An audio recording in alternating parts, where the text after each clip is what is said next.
حجز المنتخب المغربي بطاقة العبور إلى الدور الثاني لكأس العالم فيفا 2026 عقب فوزه على هايتي ب4 أهداف ل2 في الجولة الثالثة من المجموعة الثالثة.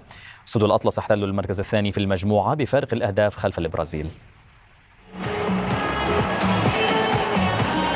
قبل 32 عاما في أورلاندو كان المغرب يخوض مباراته الثالثة وقد وضب أغراضه واستعد للمغادرة نحو الدار البيضاء. واليوم في أتلانتا تدخل الأسود مواجهة هايتي وهي لا تنوي مغادرة معسكرها في الساحل الشمالي الشرقي. التأهل وحده لم يعد يكفي المغاربة، بل الصدارة شرط وعادة. رأى وهبي أن بإمكانه تحقيق الشرط ولو بإراحة بعض أساسيه، بل بإضافة مهاجم صريح. على أيوب وقع الاختيار، بل الرهان اختبر حضور جوني بلاسيد قبل اكتمال الساعة. البدلاء منحوا هجوم الأسود ما لم يمنحه بعض الأساسيين. قاتل رحيمي هنا على كرة ميتة ومنحها هادية لياسين جسيم.